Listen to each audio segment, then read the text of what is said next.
Para saudara dan saudari yang Tuhan cintai, selamat pagi dan selamat bertemu lagi dalam renungan harian dari Paroki Santo Fransiskus Assisi APO, edisi hari Sabtu dalam Oktav Paskah.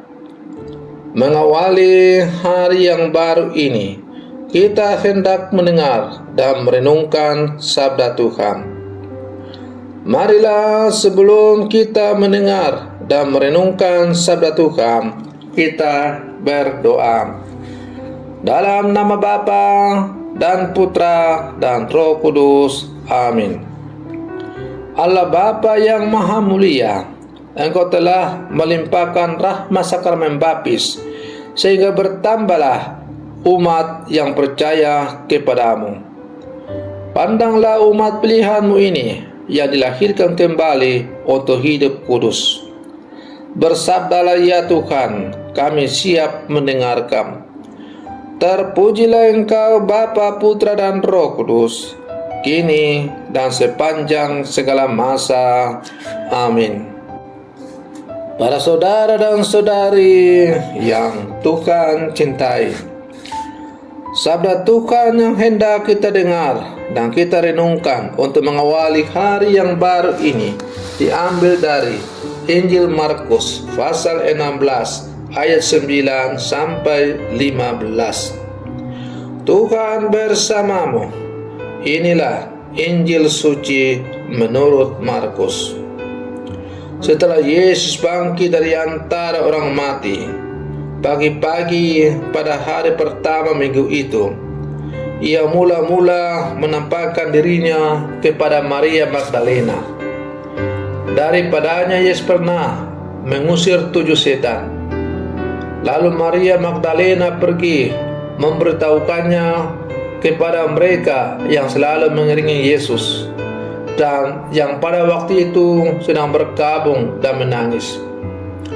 Tetapi ketika mereka mendengar bahwa Yesus hidup dan telah dilihat olehnya, mereka tidak percaya.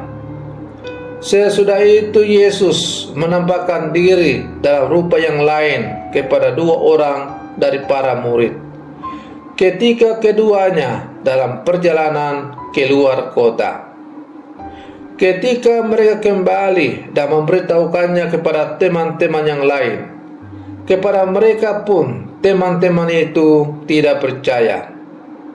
Akhirnya Yesus menampakkan diri kepada ke-11 orang itu ketika mereka sedang makan. Yesus mencela ketidakpercayaan dan ketegilan hati mereka. Oleh karena mereka tidak percaya kepada orang-orang yang telah melihat Dia sesudah kebangkitannya. Lalu Yesus berkata kepada mereka, "Pergilah ke seluruh dunia, beritakanlah Injil ke segala makhluk." Demikianlah sabda Tuhan. Para saudara dan saudari yang Tuhan cintai, bacaan-bacaan hari ini menunjukkan kepada kita tentang peristiwa kebangkitan Yesus dan pewartaan tentangnya yang menimbulkan ancaman, keraguan, dan ketidakpercayaan. Dalam bacaan yang pertama menunjukkan kepada kita bagaimana para pemimpin agama Yahudi yang merasa terancam oleh pengajaran dan karya para rasul. Para rasul memberikan harapan dan penyembuhan bagi orang sakit, dan hal itu justru meneguhkan iman. Sementara para rasul dalam kisah Injil justru tampak sebagai peragu yang tidak percaya akan kebangkitan Yesus. Karena itu, peristiwa penampakan Yesus meneguhkan mereka dan menunjukkan bahwa Ia tidak pernah meninggalkan mereka.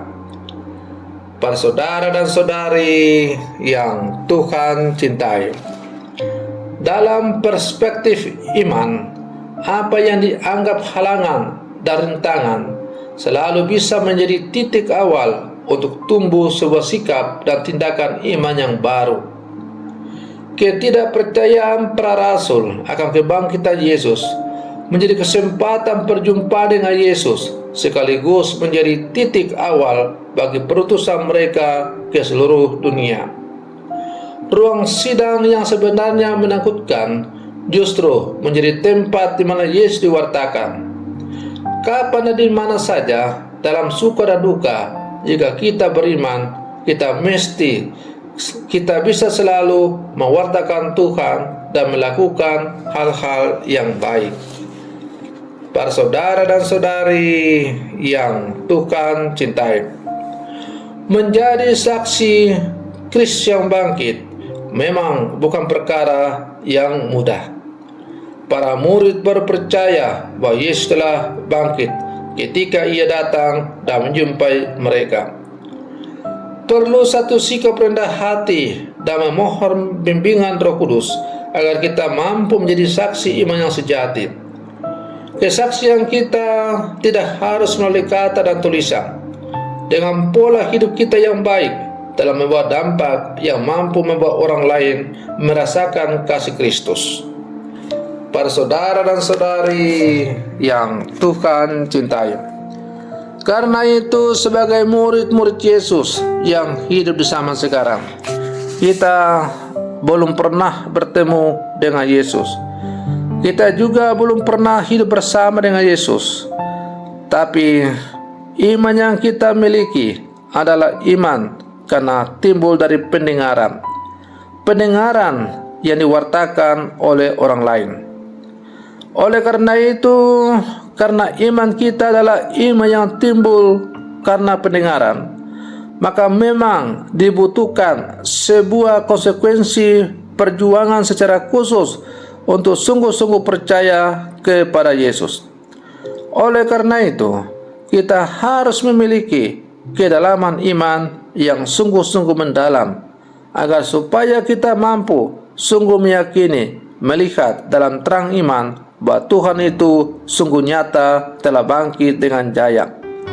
Dan dengan demikian, ketika kita diutus untuk pergi bersaksi mewartakan tentang kebangkitan Tuhan lewat cara hidup kita masing-masing, kita tidak akan pernah mengalami keraguan-raguan, karena kita sungguh telah mengalami, merasakan dan melihat dengan terang iman akan kebangkitan Kristus yang mengubah hidup kita.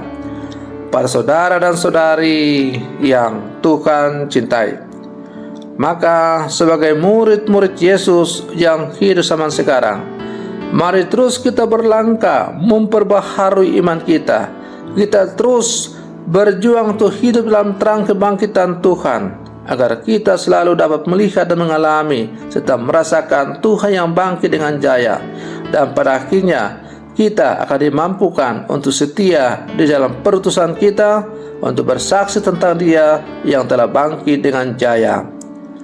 Para saudara dan saudari yang Tuhan cintai, semoga perlindungan saya untuk mengawali hari yang baru ini semakin menghantar kita untuk menjadi murid-murid Yesus yang sejati. Semoga demikian. Selamat pagi. Tuhan Yesus memberkati.